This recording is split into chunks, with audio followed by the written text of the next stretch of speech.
Yo he tenido que demostrar mi inocencia. Por eso yo considero que esta es una persecución política, porque qué casualidad que este proceso penal se abra justamente cuando era congresista de la República. Nunca había tenido un proceso penal. Fue mi primera experiencia como procesado dentro del sistema penal y no se lo recomiendo a nadie. Hola, ¿qué tal? Este es un nuevo episodio de La Política es Clave con Jesús Cipión. En esta oportunidad te traigo a otro ex congresista, a otro ex padre de la patria, donde nos contará todos sus secretos, los proyectos de ley que estuvo realizando y los que posiblemente está por hacer. Él es abogado, sin más preámbulos, él es el doctor Santiago Castañuduy. Muy buenas noches, querido doctor. ¿Qué tal, Jesús? ¿Cómo estás? Muy buenas noches. Gracias. Muchas gracias por la oportunidad. No, a usted por su tiempo y la dedicación que usted tiene, bueno, por el Perú. Claro que sí. Pero empecemos con las preguntas Por preguntas supuesto. inéditas. Estamos llanos para contestar cualquier pregunta que tú creas. ¿Quién quiere conocer a un ex congresista? Pucha, la verdad es que los millones de peruanos deberían de conocer quiénes fueron sus padres en las patrias, no los que van a venir, sino también los que fueron.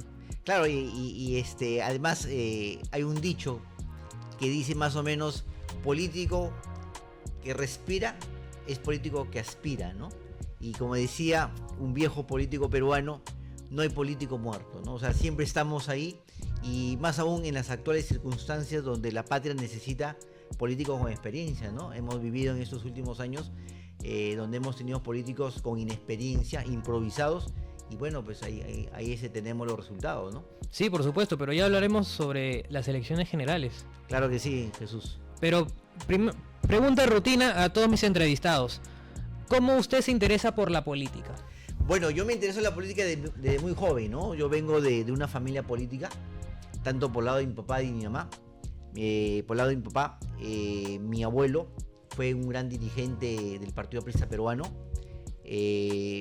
Además de profesor, fue dirigente, estuvo preso en el Sexto, en el antiguo penal del Sexto que queda acá. Para los que no conocen, el Sexto, ahora funciona, me parece, la prefectura, y me parece que funciona una comisaría de la Policía Nacional, que está en la avenida Alfonso Ugarte, frente al partido Aprista Peruano, ¿no? Entonces todos los políticos de aquella época, de los 30, 40, 50, hasta el año 80, que fue cerrado en el primer gobierno del presidente García, llevaban, digamos, a los políticos de la oposición. Entonces mi abuelo estuvo ahí varios años. Entonces mi papá, cuando era muy chico, siempre me inculcaba la política, me daba a conocer los diferentes partidos. Y yo me acuerdo que en el año 77, el gobierno militar de esa época, que era dirigido por el presidente Morales Bermúdez, convoca elecciones. Te acordarás que hubo una gran movilización en Lima. Dicen que fue la movilización más grande, movilizó más o menos unas 100.000 personas. Y a partir de esa movilización, Morales Bermúdez decide convocar a elecciones para devolverle nuevamente el poder, digamos, a la ciudadanía, ¿no? Entonces primero decide convocar a una asamblea constituyente y después a unas elecciones generales. La asamblea constituyente, que da como nacimiento a la Constitución Política del año de 1979, se eligen diferentes partidos de izquierda, donde estaba toda la izquierda. En esa época eran muchos partidos de izquierda que después finalmente terminan en la Izquierda Unida. Estaba el Partido Aprista Peruano, estaba Acción Popular no postula, estaba el Partido Popular Cristiano. Entonces Víctor Raúl Haya de la Torre, que encabezaba justamente a su partido, el Partido Aprista Peruano, se presenta en Piura, se presenta en el atrio de la catedral. ¿En su región? En la región de la cual yo provengo, ¿no? Entonces mi papá, yo tendría más o menos entre 8 y 9 años, entonces mi papá me lleva ahí. Y es al único hijo al que lleva, ¿no? Entonces yo veo a un Víctor Raúl Haya de la Torre, gigante, hablando, estaba llena la avenida Grau. Entonces ahí creo que comienza ese bicho que todos los seres humanos tenemos. ¿Pasión? En la política. Yo creo que la política son varias cosas a la vez. Entonces ahí creo que comienza mi papá a sembrarme ese bicho por la política, y siempre me ha interesado la política, como te digo, de los 8 o 9 años con este primer acto, y siempre le he hecho el seguimiento a la política desde que tengo uso de razón, ¿no? Y en ese sentido, usted cuando fue escalando, ya no por un tema de... ya fue acumulando lo que vendría a ser la pasión, la motivación y su expertise en lo que vendría a ser su carrera de Derecho. Luego fue creciendo profesionalmente, partidariamente, y usted formó parte de las filas del Partido Nacionalista Peruano, ¿correcto? 2006 fue su registro de partida de nacimiento para ese partido, sí, ¿correcto? La primera postulación, yo en realidad he postulado 3 veces al Congreso de la República. La primera postulación fue en el 2006 con el Partido Unión por el Perú. Luego en el 2011, en el 2006 no tuve la suerte de ser elegido congresista de la República. Luego en el 2011, donde sí gané una diputación, un escaño por el Partido Nacionalista Peruano, representando a la región Piura. También volví a postular en el 2021 sin suerte, ¿no? Pero siempre estamos en la política, ¿no? Ya sea comentando, trabajando, ¿no? Entonces, yo creo que es muy difícil desligarse de la política, ¿no? Sobre todo cuando la política la lleva en las venas, ¿no? Yo creo que hay algunas actividades que son innatas al ser humano, ¿no?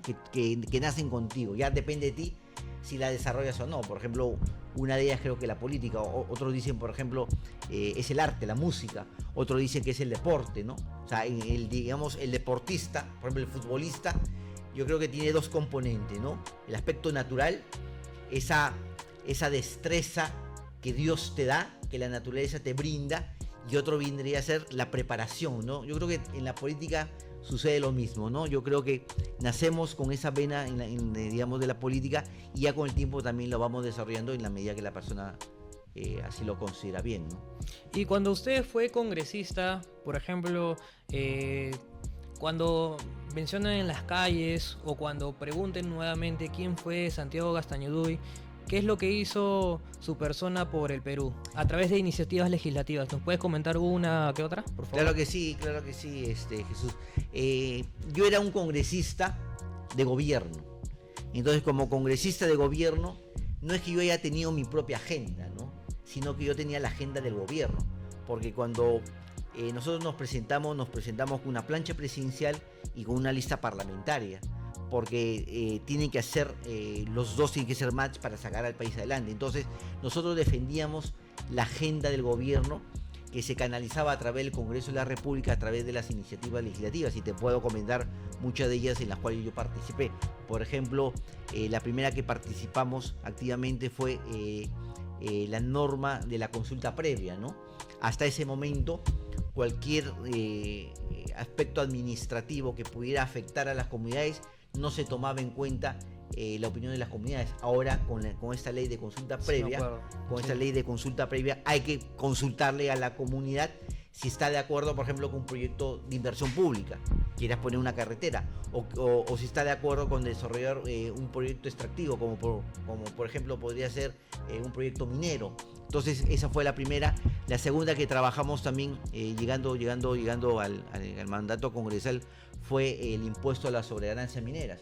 Entonces teníamos precios muy altos cuando llegamos al Congreso de la República, pero el Perú solo cobraba el impuesto a la renta que se le cobra a cualquier actividad económica. Entonces decíamos, si el Perú vive de los minerales, si el Perú es rico en minería, ¿por qué no también el Perú, digamos, obtiene beneficios de esa industria extractiva? Y es por eso que se crea el impuesto a la sobreganancia minera.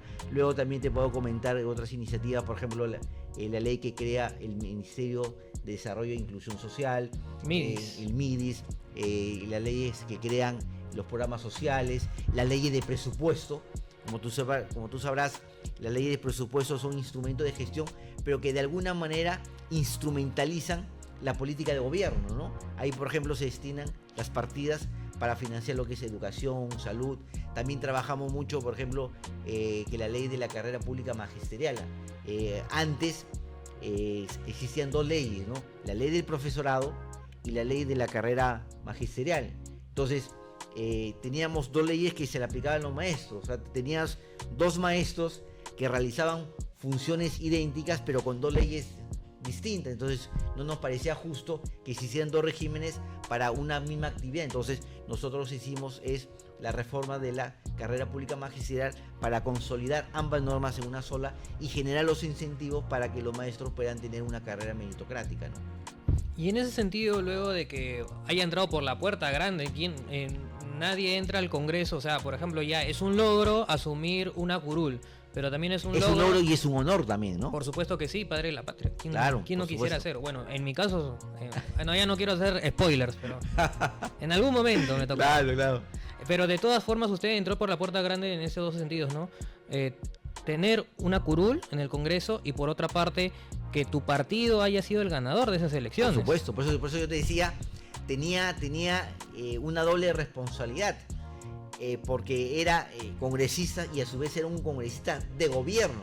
Y tú sabes que el Congreso, este espacio político, no solo hace leyes, también hace control y también de alguna manera se puede constituir en un obstáculo, en una obstrucción al gobierno, porque existen mecanismos como la interpelación, como la censura, que puede bloquear las iniciativas del gobierno y puedes paralizar al gobierno, como ha sucedido en el pasado. Entonces también nosotros tenemos la responsabilidad un poco de generar la suficiente estabilidad en el Congreso para que el gobierno pueda trabajar, para que no genere mucho ruido y no podamos paralizar, digamos, al Poder Ejecutivo. Y eso es fundamental. O sea, no solo defendíamos las iniciativas legislativas que venían del Ejecutivo, sino también le generábamos ese ambiente de paz y de tranquilidad para que el presidente de la República, el presidente Ollanta Humala, en ese momento pueda hacer las obras que el Perú necesitaba.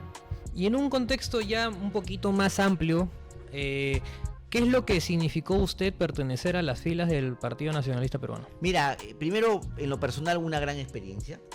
Si bien es cierto, como te comentaba, desde muy pequeño estuve involucrado en la política, pero también en lo personal formaba parte de mi carrera. O sea, yo estaba, digamos, formado, no es que yo haya sido un improvisado, o sea, yo estaba formado. Yo soy abogado de profesión, tengo 2 maestrías, una en Derecho Constitucional, la otra en Derecho Laboral, entonces tenía las herramientas suficientes como para ejercer el cargo de congresista de la República. Tenía la experiencia, había trabajado ante el Congreso en el sector público a través de la empresa estatal Petróleo del Perú, conocía el sector de hidrocarburos, había trabajado también para una empresa concesionaria Volvo, había ejercido de manera independiente la profesión de abogado, entonces llevaba con un expertise en conocimientos, pero también con una experiencia en el ejercicio tanto en el sector público como en el sector privado, con lo cual me daba herramientas que me ponía un paso adelante frente a otras personas, por ejemplo, que no tenían la preparación o que de repente no tenían la experiencia, ¿no? Yo creo que uno tiene que prepararse en la vida para hacer cargo público. Para ejercer un cargo público. Aunque no esté explícitamente los requisitos. Por ejemplo, usted me menciona, ya Jesús, yo he tenido 2 maestrías acá, he estudiado, pero a la final esos no son los requisitos para ser un congresista. Pero debiera hacerse, creo que es la... Lo que pasa es que en las constituciones los requisitos son mínimos, ¿no? Generalmente te piden una edad mínima, sí, pues, y te piden que no estés, digamos, inhabilitado, que tengas tu DNI vigente y nada más, ¿no? Y yo creo que eso se hace un poco para democratizar la política, para que el pueblo ingrese a la política, ¿no? Creo que con los cambios que han habido, sobre todo para la formación del Senado, se han elevado algunos requisitos, ¿no? Los estándares, claro. Los estándares, ¿no? Pero yo creo que en la medida que el Perú vaya creciendo, donde la población vaya accediendo a la educación, hay que ir pensando en algunos requisitos mayores. De repente hace unos 20, 30 años, todavía nuestros estándares eran mínimos, pero en la medida que el país va avanzando, yo creo que es necesario elevar un poco las vallas, pero que esas vallas tampoco signifiquen como una limitación, ¿no? Claro. Entonces deben ser objetivas, deben ser vallas que mejoren la calidad justamente del Congreso de la República, en este caso estamos hablando sobre todo meritocráticas. Sobre todo meritocrática. También es necesario que esto pase por fortalecer los partidos políticos, porque las verdaderas escuelas de formación política también deberían ser los partidos, como antes era. Hemos visto, por ejemplo, partidos antiguos como el Partido de Acción Popular, el PPC, el Partido Aprista Peruano, tenían sus escuelas. Entonces, esto felizmente en los últimos años se está recuperando. Entonces, yo creo que también eso va a permitir que los partidos, al momento de presentarse en las elecciones, presenten a la ciudadanía una mejor oferta electoral para que finalmente la ciudadanía pueda escoger cuál de los candidatos esté mejor preparado para que ellos puedan elegir. Y por eso aparece también la figura del voto preferencial, ¿no? Estas son preguntas flash con Santiago Gastañaduy. Santiago, ¿dónde quieres estar? En la Plaza de Armas de Piura. Nos vamos a la Plaza de Armas. 1. U o Alianza Lima. La U, el mejor equipo del Perú. ¿Qué no negociarías nunca? La verdad. Si fueras un emoji, ¿cuál serías? La carita feliz. ¿Cómo te gustaría que te recordaran en la política peruana? Por mi trabajo, por mi optimismo y por mi decencia. ¿Un hobby que pocos conocen de ti? Me gusta la cocina. ¿Batman o Superman? Batman.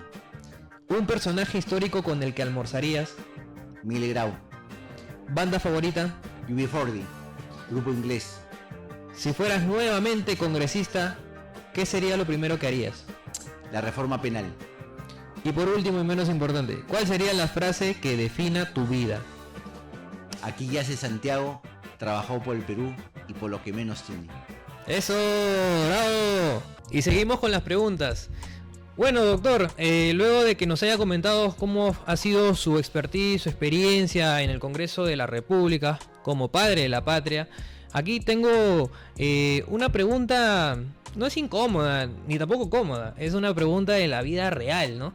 Esa vida de, creo que de 8 o 9 años en las cuales usted ha estado involucrado en un proceso legal, un proceso sobre el lavado de activos, sobre aportes de campaña, que justamente el expresidente de acá del Perú, Ollanta Humala, ha sido juzgado y hoy por hoy está en prisión, ¿no? En ese sentido, ¿cómo? Porque usted ha estado involucrado, pero hoy por hoy ha sido absuelto del todo, y queríamos saber un poco y una síntesis de lo que fue ese proceso legal hacia usted. Mira, para mí en concreto fue un proceso que duró 9 años. No duró 1 o 2 años, 9 años, porque el proceso penal peruano tiene varias etapas, ¿no? Etapa preliminar, investigación preparatoria, control de acusación y juicio oral. Para mí ha sido un martirio, porque ha significado gasto, porque hay que pagar abogado, te demanda tiempo, porque hay que ir a las diligencias, hay que estar en cada audiencia del juicio oral. La última etapa del proceso penal es el juicio oral, que más o menos duró 3 años. Es una pérdida de oportunidad porque nadie te contrata a alguien que ha sido procesado o que está siendo procesado por lavado de activos. Todos los bancos me cerraron las puertas, nadie me quería dar una tarjeta de crédito, nadie me quería abrir una cuenta de ahorros, nadie me quería dar un crédito hipotecario porque estaba siendo investigado por lavado de activos. Después de 9 años, yo he tenido que demostrar mi inocencia. Es decir, ha sido la figura inversa, porque de acuerdo a nuestra Constitución existe lo que se llama la presunción de inocencia. A todos se nos presume que somos inocentes hasta que no se pruebe lo contrario. En mi caso, el fiscal, con la sola acusación, dijo que yo era culpable, y ante los medios de comunicación, ante la ciudadanía de mi país, yo ya había estado condenado por este grave delito que es de lavado de activos, que era un aporte de campaña nomás. Entonces yo durante estos 9 años tuve que demostrar mi inocencia. Ha sido una persecución política contra mi persona, porque yo antes de ese proceso yo nunca he tenido ningún proceso penal. A pesar que yo he trabajado en la administración pública, he trabajado en el sector privado, nunca había tenido un proceso penal. Fue mi primera experiencia como procesado dentro del sistema penal, y no se lo recomiendo a nadie. Por eso yo considero que esta es una persecución política, porque qué casualidad que este proceso penal se abra justamente cuando era congresista de la República. Más o menos se abre en el año 2016, ya casi terminando mi mandato, y termina en este año, en marzo más o menos de este año. De hechos que sucedieron en el 2006, por el solo hecho de comprar acciones, un hecho que parecía normal, ordinario, de la vida común y silvestre, por ese solo hecho me procesaron. Y tanto fue la decisión del Poder Judicial que el fiscal, por ejemplo, no apeló. El fiscal consintió la decisión que tomó el Poder Judicial, el juzgado colegiado que vio el juicio oral. Dijo el fiscal, estoy de acuerdo con la sentencia y ya no voy a apelar. Entonces para mí terminó. Pero hay otras personas, como por ejemplo el expresidente Ollantumala, que sigue siendo procesado. Su caso está en apelación, actualmente está detenido. Entonces yo creo que eso también debe servir para que nuestra sociedad reflexione, porque acá lamentablemente maltratamos a nuestros presidentes, maltratamos a nuestros políticos, y yo creo que esa es la razón por la cual la gente, sobre todo la gente joven, no quiere participar en política, porque nadie quiere verse envuelto en un tema penal, estando procesado. O sea, no es que nuestros presidentes sean malos, no es que nuestros presidentes sean corruptos, no, es que el sistema penal se va contra nuestra clase política. Entonces ese es un desincentivo para que los jóvenes no quieran, participar en política. Entonces tenemos que cambiar esa situación. Tenemos un ministerio público lamentablemente politizado. Tenemos un ministerio público que en vez de actuar de manera objetiva, imparcial, independiente, actúa con ojerizas, como revancha, actúa con sentimientos de odio, de rencor, cosa que no podemos permitir en un funcionario público, porque finalmente los fiscales son funcionarios públicos, están al servicio del país. Ellos están llamados a investigar cuando se presentan delitos, pero no a investigar a la clase política, ¿no?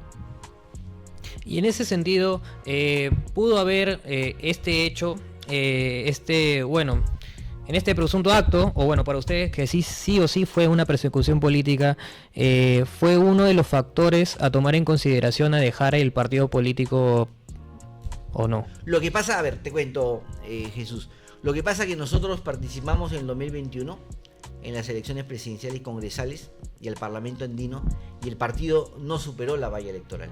Al no superar la valla electoral, automáticamente el registro de organizaciones políticas a cargo del Jurado Nacional de Elecciones nos cancela la inscripción. Pero participamos en una situación de desventaja frente a los otros partidos políticos. Como el partido político, el Partido Nacionalista Peruano, también estaba siendo investigado por el Ministerio Público y por el Poder Judicial, tenía sus cuentas embargadas. Nosotros no podíamos disponer del dinero que habíamos recolectado en los años en que el partido estaba vigente, con el aporte que hicimos los congresistas, los militantes. Entonces tuvimos que establecer que alguien del CEN, una persona del CEN, abriera cuentas a su nombre y a través de esa cuenta canalizar los aportes de campaña. Es decir, no se nos permitió abrir cuentas de ahorros en el sistema financiero. No se nos permitió disponer de los recursos que tenía el partido. Y además del 100% de los candidatos que se presentaron al Jurado Nacional de Elecciones, nos tacharon como 30% de candidatos. O sea, los juzgados electorales especiales de las regiones nos tachaban a nuestros candidatos por simples nimiedades, por simples insignificancias. Entonces, ¿cómo cuáles? Por ejemplo, no declarases que tenía una moto, por ejemplo, ¿no? Por ejemplo, yo participé en las elecciones del 2021 como candidato al Congreso por la región Piura con número 1, y por ejemplo, te cuento un caso en particular. Un candidato mío fue retirado por el Jurado Electoral Especial porque no había declarado que había sido propietario o que era propietario de una moto. Pero me dijo: Santiago, esa moto me la robaron, y me la robaron hace 20 años. Lo que pasa que en el registro de la propiedad vehicular todavía aparece que yo soy el propietario, pero yo dejé de ser propietario cuando me robaron la moto. Entonces, pues esas son las circunstancias, digamos, lo sacaron de campaña. O por ejemplo, declaró una persona que siguió estudios en el colegio primario Juan 23, por decir, ¿no? Pero el colegio primario Juan 23 ya no existe. Entonces cuando le decían: ¿sabes qué? Acredítame que estudiases en el colegio Juan 23. Pero decía: pero ese colegio ya no existe, porque era un colegio privado, el Juan 23 en Piura, que actualmente ya no existe. Entonces tráeme alguna prueba. Pero tú sabes que muchas veces son hechos que sucedieron hace 20, 30 años. Era una persona que tenía 60 años. Claro. Entonces no había la forma como probar que había estudiado en ese colegio, ¿no? Entonces, circunstancias por esa nos quitaron más o menos el 30% de candidatos. Es decir, íbamos con una pierna coja. Entonces no íbamos en igualdad de condiciones que los otros partidos, sin fondos, sin que nos permitieran el acceso al sistema financiero, con el 70% de candidatos. En esas circunstancias es que el partido no supera la valla electoral, y al no superar la valla electoral es que perdimos la inscripción, ¿no? Pero en algún momento tenemos la esperanza de nuevamente inscribir nuestro partido, porque como te digo, cuando tú llevas la política en las venas, es muy difícil salir de la política, ¿no? Y acá hay un detalle que justamente, bueno, menciona que la política está en las venas. También creo que está en la ideología política, ¿no? En la que usted preside, porque si vemos ahora, y es rápido sacarle el DNI en Google, su DNI, claro, y lo ponemos en el ROP, y sale que solamente ha militado en el Partido Nacionalista Peruano. Eso, bueno, no vendría a ser una suerte de que sí respeta, y yo lo valoro, el tema de que usted respete y sobre todo se identifique con solo la ideología política del partido al que usted ha pertenecido, ¿no? Y al que usted también refleja y representa. En ese sentido, ya estamos hablando un poco del pasado, el presente, pero ahora, ¿qué hay del futuro? En las próximas elecciones generales o en las elecciones municipales, ¿qué le depara a su persona? Mira, sobre tu primera reflexión, permíteme Claro. hacer un comentario. La política es como en el fútbol, ¿no? O sea, uno tiene una sola camiseta, un solo equipo. O sea, o eres de la Alianza, o eres del Cristal, o eres de la U. No puedes tener varias camisetas. O del Chancas. O de Chancas, ¿no? O sea, uno tiene una sola madre, uno no tiene dos madres, ¿no? Entonces, Sí, pues. La política es así. O sea, yo la he entendido así. O sea, yo me inscribí en el Partido Nacionalista Peruano, sí en el Partido Nacionalista Peruano, pero también tengo que contarte que yo he recibido invitación de otros partidos. He recibido la invitación de 3 partidos políticos. No he decidido todavía. Como te digo, la política... En calidad de invitado, no es que milite usted, No, invitado. sería en calidad de invitado, sí, es cierto, porque es la única forma que podría postular, porque ya para poder, digamos, participar como miembro de un partido, tendría que haberme inscrito hasta el año pasado, me parece que era abril. Para cerrar el padrón electoral, Sí. pues un año antes. Está bien. Abril del año pasado, ¿no? Correcto. Pero sí, contarte que he tenido 3 invitaciones, Mire. pero todavía no he tomado una decisión, iría en todo caso como invitado, pero como te digo, mi ideología es del Partido Nacionalista. Siempre lo hemos dicho, presidente Humala siempre decía, no somos de derecha, de izquierda, somos los de abajo, ¿no? Porque en el Perú, el problema que tenemos en el Perú no es tanto son las libertades, porque hemos conseguido la libertad. El problema del Perú es el tema de la igualdad, es el tema de la discriminación, es el tema de la desigualdad, y ahí tenemos que trabajar. Por eso hay una suerte de dialéctica entre los de arriba y los de abajo, ¿no? Entonces, porque al final, cuando tú le preguntas a la gente si votan por derecha e izquierda, no, la gente no se hace esa discusión. La gente, ¿qué quiere la gente? Ahorita, por ejemplo, quiere seguridad ciudadana, A quiere trabajo gritos, digno, a gritos. trabajo digno. Si lo haces con la derecha o con la izquierda, la gente dirá, bueno, pues ya tú ves, ¿no? O sea, la gente más pragmática en pleno siglo XXI, más aún los jóvenes, ¿no? Con esta dinámica, las redes sociales, con una comunicación muy rápida, muy instantánea. Entonces la gente ya no se hace las grandes discusiones ideológicas, que el materialismo, que el liberalismo. No, la gente pide cosas concretas, cosas concretas y realizables, ¿no? Porque también las ideologías se pueden conducir, ojo, a utopías. Porque en el mundo también, en el Perú, también ha pasado en el Perú, es que hemos tenido utopías que al final se han quedado en ideas irrealizables. Entonces tenemos que ser pragmáticos y ofrecerle a la gente seguridad ciudadana, trabajo digno. Leía, por ejemplo, que en el gobierno se ha formado una comisión multisectorial para ver cómo formalizamos. El 70% de nuestros trabajadores son informales. Y ser informal, ¿qué quiere decir? No tienes seguridad social, o sea, Sí. no tienes pensiones, no tienes servicios sanitarios. Entonces la gente eso tiene que costearlo con su bolsillo, cuando en cualquier país civilizado, de Europa, de Estados Unidos, del Asia, hay un Estado protector, un Estado en la cual te cubre salud y te cubre pensiones. Acá no. Acá, si no estás en el 30% formal, que a la larga es un sector privilegiado, el 70% tiene que buscárselas. Y eso no puede ocurrir. Me parece bien que el gobierno haya creado esta comisión multisectorial para ver cómo hace este 70%, lo lleva a la formalidad. Y se han propuesto que de aquí hasta el 2050, creo, formalizar a ese 20%. Es decir, que los trabajadores formales ya no sean el 30%, sino el 50%. Ojalá que lo podamos conseguir. Entonces, nuestra ideología es esa, ¿no? Y sobre mi futuro político, como te digo, estoy analizando estas propuestas que me han hecho llegar. Todavía no he tomado una decisión, todavía tengo algún tiempo, porque todavía me parece que... Creo que tiene cerca de... Hasta fin de año me parece que hay para inscribir, porque... 2 mesecitos más y ya... Me parece que las elecciones primarias son ahorita entre octubre próximo y noviembre. mes. Ajá. Sí. Entonces de ahí vienen las inscripciones donde después hay una cuota de invitados, creo que está por el orden del 30% de invitados. Entonces los invitados tienen más tiempo a pensarla. Sí, es cierto, porque ellos pueden, en todo caso, ingresar cuando se inscriben las listas al Congreso. Y ahora tenemos, digamos, una mayor oferta. Vamos a tener senadores, diputados, representantes al Parlamento andino. Es decir, hay digamos, mayores opciones. Y también hay que reflexionar sobre el tema de la profesionalización de la política. Ah, mira, qué bonito concepto. Porque hay que ver la política, así como vemos cualquier profesión, la medicina, el derecho, la ciencia política, la administración, como una profesión a la cual tú te dedicas. No solo te dedicas académicamente, te formas en una universidad con el pregrado, la maestría y el doctorado, sino también en el ejercicio de la profesión. A la política hay que también verla de esa manera. Porque hacer una línea de carrera política, pero en el plano técnico.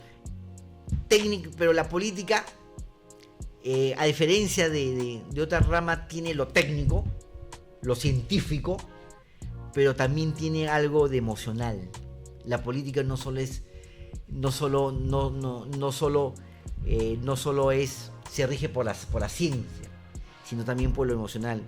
El presidente Lula da Silva decía que cuando tu cabeza, tus pensamientos, tu inteligencia no entiende algo, entiéndelo con el corazón. O sea, ¿cómo puedes entender la pobreza, el abandono de una familia, del pueblo, solo con las cifras? O sea, ese ciudadano no es un número más de las cifras que engrosan la pobreza o la extrema pobreza o el desempleo, o las personas que no tienen, digamos, una vivienda o un trabajo digno, sino también hay que entenderlo del punto de vista emocional, de lo que vive ese ser humano, y tú tienes que ponerte sus zapatos, lo que se llama la empatía, para entender esa situación y buscar una solución. Con eso no te quiero decir que nos apartemos de lo técnico, de lo científico, no, porque si no vamos a cometer el error, como se dice en el chiste de un candidato que prometía un puente y la población dice, pero ¿puente para qué si acá no hay ningún río? Entonces tampoco podemos llegar al extremo de eso, pero sí entender el drama que viven nuestros ciudadanos, y ahí el político tiene que entender, tiene que conectarse. Por eso el político tiene que conectarse con el ciudadano. Por eso es importante que el político, ese contacto directo para conocer sus necesidades y buscar la mejor solución, porque a veces los técnicos simplemente miran a los ciudadanos como un número, 20%, lastimosamente, 30%, y no es así. Ojo, claro. La política conecta con el ciudadano, pero eso lleva tiempo también. Y eso, por eso yo te decía que la política no solo es ciencia, sino también ese aspecto subjetivo, emocional, que a veces uno no lo entiende y que uno lo lleva en el corazón, ¿no? Por ejemplo, contarte una anécdota: yo cuando era pequeño, tenía 7, 8 años, me embargaba, por ejemplo, la situación de pobreza que se vivía en esa época en mi país, en mi región, ¿no? Y de verdad que uno sufría, porque el político, como el artista plástico, como el poeta, sufren al ver un drama. El político es una suerte también digamos, de actor, ¿no? Que sufre frente al drama humano que viven las personas, que viven los ciudadanos, ¿no? Entonces, esa sensibilidad, ¿quién te la da? Esa sensibilidad de alguna manera crece, pero también tienes que tener la parte de conocimiento. Por eso yo creo que hay que profesionalizar la política. Necesitamos gente entendida en el oficio, en la política, porque eso se va construyendo también. La política se va construyendo con el tiempo, ¿no? Yo he tenido la oportunidad de conversar con políticos de la región, colombianos, chilenos, y yo lo primero que les pregunto es su trayectoria. Ellos me cuentan, tengo 20 años de senador, tengo 15 años de diputado, anteriormente fui concejal, fui alcalde. Entonces hay toda una trayectoria. Entonces tú te das cuenta que ahí ese político ya tiene el oficio. Por eso cuando llega al ejercicio del poder en instancias superiores, sabe tomar decisiones, ya no comete los errores. Pero en el Perú todo lo contrario, y es que de los medios de comunicación tradicionales, no los modernos como este medio que nos está dando la oportunidad el día de hoy, siempre nos ha vendido la idea que hay que buscar gente nueva, ¿no? Cuando tú le preguntas a la gente, no, queremos gente nueva. Y yo me acuerdo, en el 2021 sobre todo, yo le preguntaba, está bien, me parece bien, y yo les hacía la reflexión. Si tú tienes que operarte del cerebro porque tienes un aneurisma y tienes 2 médicos, un médico que recién ha salido de la Facultad de Medicina, que tiene un de su práctica serum, ya. De su práctica serum, ¿no? Que nunca ha intervenido, frente a otro médico que tiene 20 años de médico, que ha realizado 200 operaciones. Yo le preguntaba, ¿a qué médico escogerías para una operación tan delicada como una operación al cerebro de un aneurisma? Todos me contestaban, al médico que tiene 20 años. ¿Por qué? Porque tiene experiencia, porque seguramente tiene más expertise, porque tiene estudios no solo de pregrado, posgrado, maestría, doctorado, internado. ¿Y por qué en política no pedimos lo mismo? Y en política es importante, porque se refiere al destino de nuestro país para los próximos 5 años. ¿Cuánto manejamos el presupuesto? El presupuesto para el año 2026, ¿de cuánto es? Es de 258 mil millones de soles. Ese presupuesto hace 5 años era la quinta parte. Se ha quintuplicado en 5 años. O sea, es un presupuesto gigantesco. Entonces, ¿quién lo va a aprobar? ¿Gente neófita? ¿Gente improvisada? ¿Gente que nunca ha tomado decisiones, que nunca ha ejercido el poder? Y cuando hablo de políticos, gente que ha tomado decisiones. Por eso es importante también que los partidos políticos hagan una línea de carrera de sus militantes, que los formen. Porque formar un cuadro, ¿cuánto demora? 10, 15 años. Acuérdate, pregrado, 5 años, maestría, doctorado, los postítulos, ahí fácil te pasas 10, 12 años.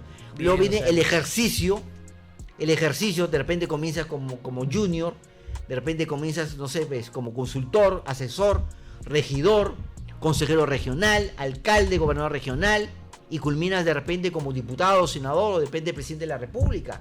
Entonces, las altas esferas del gobierno debe ser siempre la culminación de toda una carrera.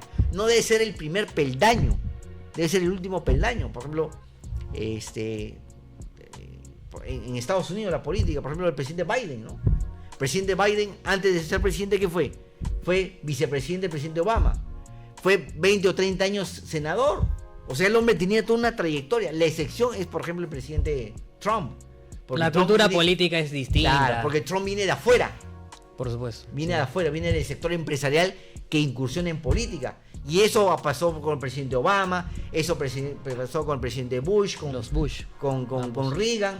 Entonces, vemos ahí que es una buena práctica el oficio de la política, la profesionalización de la política. Necesitamos políticos profesionales que conozcan del ejercicio del poder, que conozcan la estructura del Estado. Por ejemplo, alguien que quiera aspirar a ser presidente de la República tiene que conocer, por ejemplo, cómo funciona el Estado peruano. Y sobre todo que creo que el que quiera ser candidato presidencial tiene que tener por lo menos 5.000 profesionales a su espalda. También saberse rodear de buena gente. Eso, 5.000, ¿por qué? Por eso necesitas un partido político, pues. Correcto. Y el partido político tiene que formar los cuadros.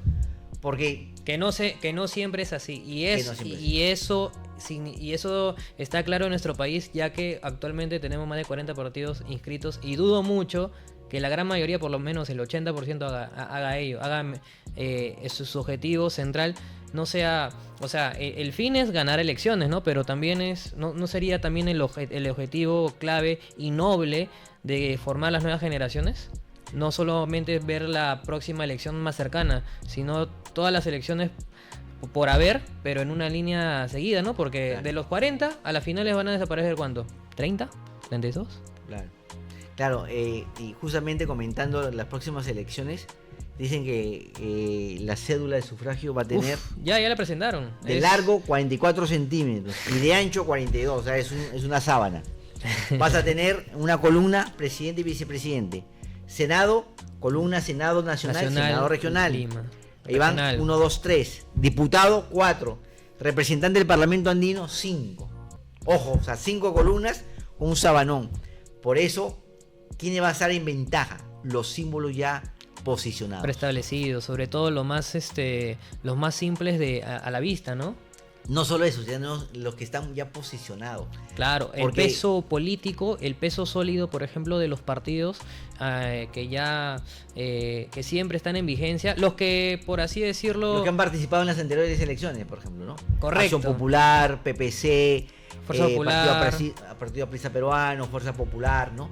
Entonces yo creo que esos partidos van a ir con una marca de mayor recordación frente a las nuevas. y sobre ¿no? todo los que están en primera fila, los que están en Claro, los primeros siempre cinco. dice que la gente cuando mira, la gente visualiza arriba o abajo. Poco se visualiza el centro. Correcto. Poco se visualiza el centro. O sea, ese es un tema también de Pero- marketing, ¿no? Pero bueno, de todas formas creo que una de las últimas preguntas a mencionarle a usted creo que vendría a ser qué es lo que piensa, bueno, más que pregunta, un mensaje dirigido de su persona hacia los jóvenes que desconfían hoy por hoy de política y de que lastimosamente a mí me encantaría que todos los jóvenes peruanos, por ejemplo, vean el canal del Congreso. ¿Por qué? Claro. Para que se enteren de qué es lo que pasa con su país, así de simple. Claro. Pero en ese sentido, bueno, hay muchísima desconfianza y en ese sentido yo quisiera que exprese algo de 30 a un minuto a esa cámara de allá, por favor, y que les mencione de por qué deben de involucrarse a política. Yo creo que los jóvenes tienen una gran responsabilidad en este momento porque vivimos en un proceso electoral. Dentro de 5 o 6 meses vamos a tener elecciones donde vamos a renovar al Poder Ejecutivo, al Congreso y a nuestros parlamentarios andinos. No es cualquier elección. Nos estamos jugando nuestro destino por los próximos 5 años.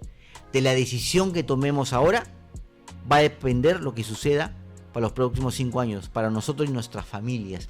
Y los jóvenes tienen que involucrarse. Dice que la política en el mundo occidental lo crearon los griegos hace más o menos 2500 años. Entonces, desde esa época, las sociedades se involucran en política. ¿Qué significa involucrarse en política? Enterarse.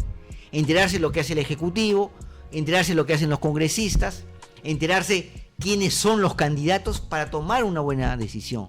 Yo entiendo también que los jóvenes están un poco molestos, fastidiados, desentendidos en la política, de repente por los errores que han cometido alguno que otro mal político. Pero eso no debe significar que yo me desentienda justamente de mi destino. Porque en democracia, todos estos problemas se solucionan con elecciones. Porque finalmente quien van a elegir a las autoridades somos nosotros. Y tú, joven, que me estás mirando, que me estás escuchando, tu voto es importante. Los jóvenes representan más o menos el 30% del electorado nacional. Es decir, con esa fuerza van a poder poner diputados, senadores, parlamentarios andinos. El peso que tiene este segmento de la población, este grupo etario es importantísimo. Yo entiendo y la mejor forma es comenzándonos a enterar. Y qué mejor, por ejemplo, de que participen ya no solo como electores, sino participen activamente, inscribiéndose en un partido político.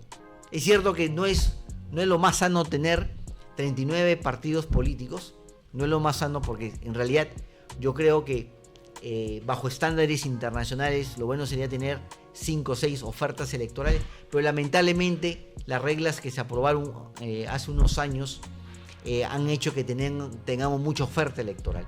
A ti, joven que me estás escuchando, participa en la política, entérate de la política y si puedes y tienes la oportunidad de participar activamente, inscríbete en un partido político porque es a través de los partidos políticos donde se canaliza la política para que mañana más adelante tú puedas postular ya sea como regidor, consejero regional, alcalde, diputado, senador y, por qué no, hasta presidente de la República.